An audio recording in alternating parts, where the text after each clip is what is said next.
Hi everybody, this is Jana. I'm a doula with Yema Mamas, and I'm here today to share with you about 3 things that you can do to help yourself not experience trauma in your birth and have a positive experience no matter what happens.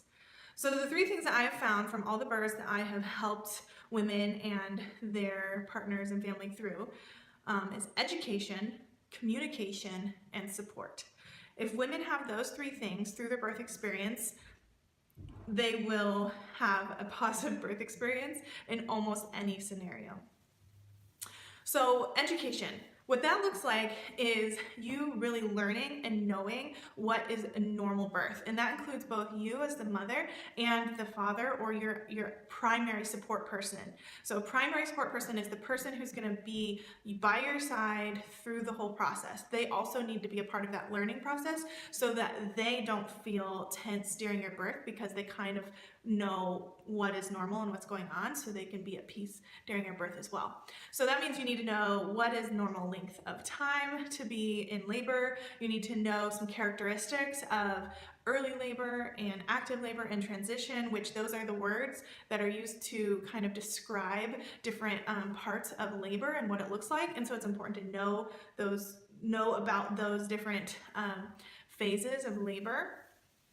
And basically, if you know really pretty confidently what is normal, then you will feel more safe and at peace during labor because you know that those things are normal. And then when things are outside of that, you know what is not normal and what you need to be asking questions about and getting care for and things like that. So really understanding well normal birth, being educated on that is super important for you.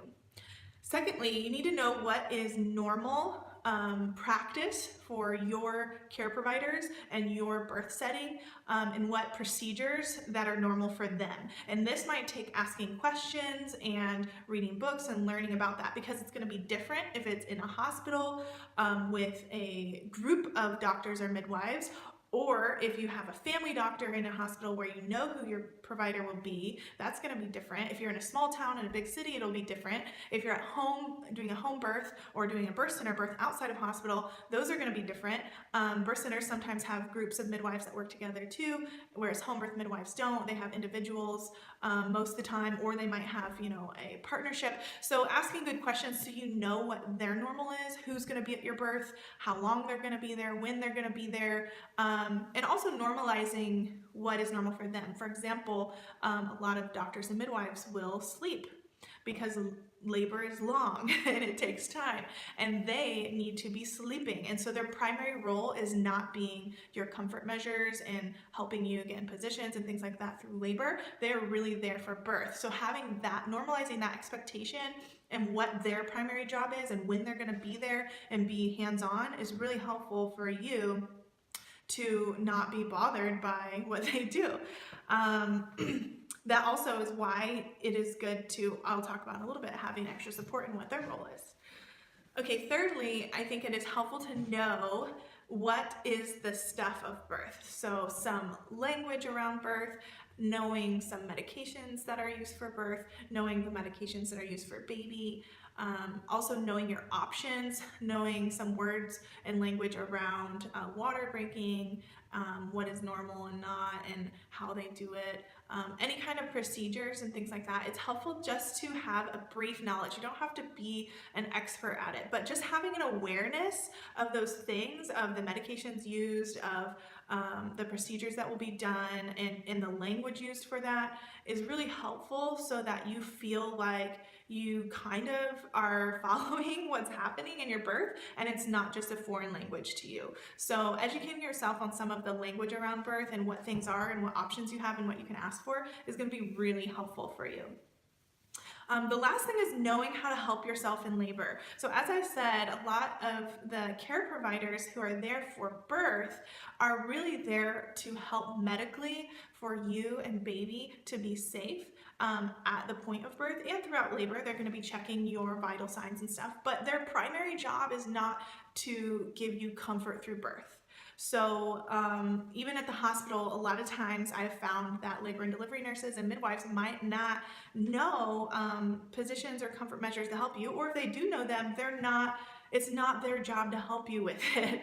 They are there for your medical safety, and that is their primary concern. So therefore, in order to comfort yourself and move and utilize all of the many comfort measures that are available to help you labor well, you and your partner need to learn those things. You need to learn positions, you need to learn movement, you need to learn about music and aromatherapy and water and hot and cold and all of those things that can help you, and rhythm and breathing and vocalizing and relaxing, and all of those tools are things that you need to be educated on beforehand, so that in labor you feel familiar and ready to utilize the tools and skills to cope with your pain through labor.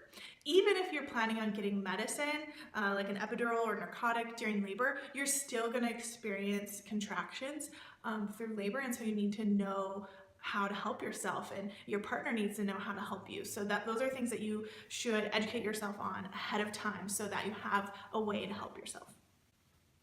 Okay, so next one, communication. Communication is super important for your experience of your birth. That means you need to be communicating well with your birth team. What this looks like is first knowing how to ask questions and give your informed consent. And I extensively teach about how to do this in my video on BRAIN, B-R-A-I-N. And that is the best tool for informed consent and learning how to ask good questions both prenatally, during labor, and after birth. And that stands for benefits, risks, alternatives, intuition, and nothing. What if we do nothing? So learning how to use that tool is going to really help you to have good communication skills for your medical care and your birth experience.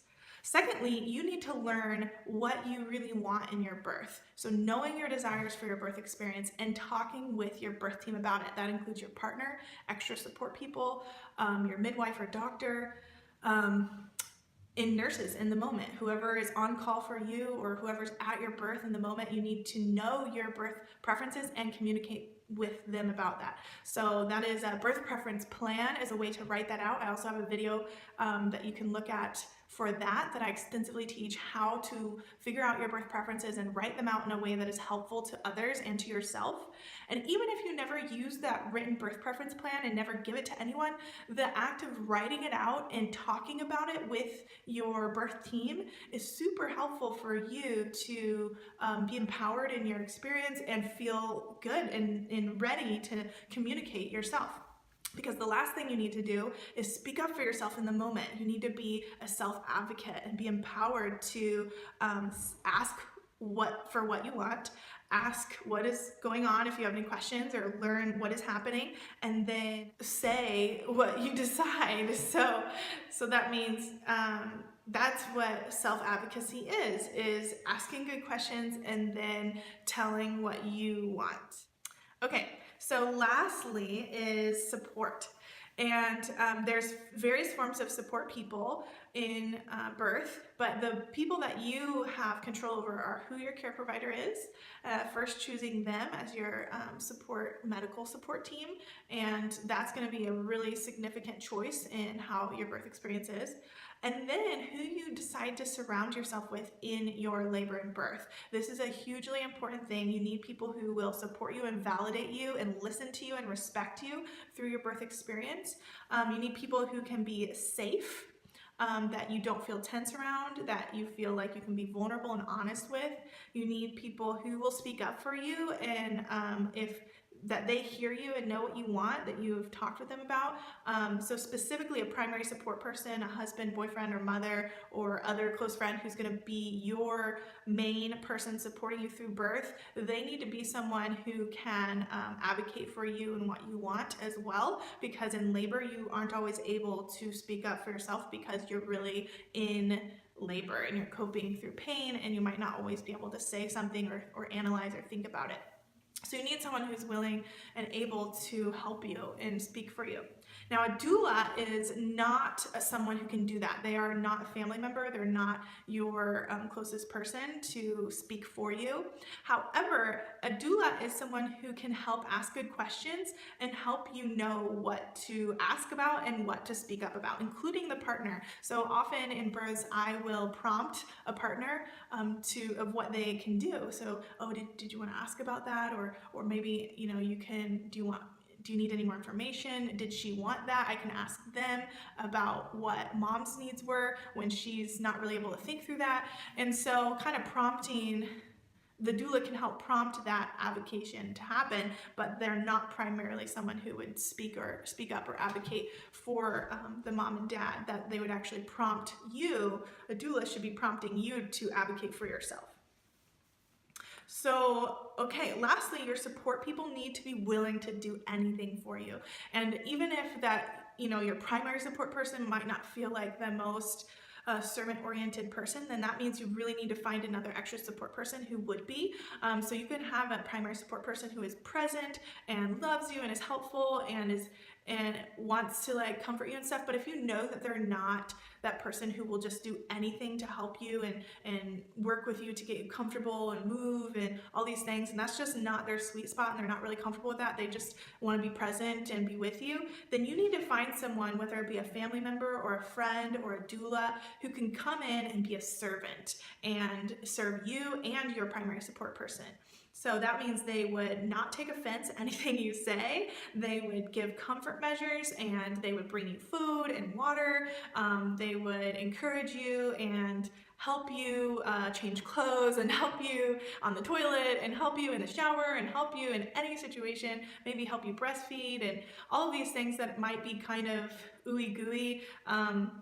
That you need help with during birth. You want someone who would be willing to step in and if you're in pain and would be able to jump into that and help you and navigate it with you and help you get in a different position. So a servant-oriented person who you feel safe with is going to be a huge gift to both you and your primary support person. So think of someone who can help you in that way and validate what is happening and help you feel safe and at peace throughout your whole experience. All right, guys, so those are my 3 things: education, communication, and support. And if you have those 3 things in your birth experience, women who feel cared for, loved, and heard and respected in their birth experience, almost anything can actually go down and they will feel good about their birth experience. They won't feel trauma from it. And this is really something that you have to take the lead in and build this team for you and build the skills to navigate that ahead of time so that when you're in the moment, you don't feel helpless and like things just happened and you didn't know what was going on and you didn't have any say and it just went badly. And that's how a lot of women end up with experiences that they don't understand and they feel negative about. So thank you. If you have questions or concerns, please comment below. If you have other ideas of what helped you to have a positive birth experience, also share them below. And I hope this is really helpful to you guys to have the best experience possible. Thank you. Bye.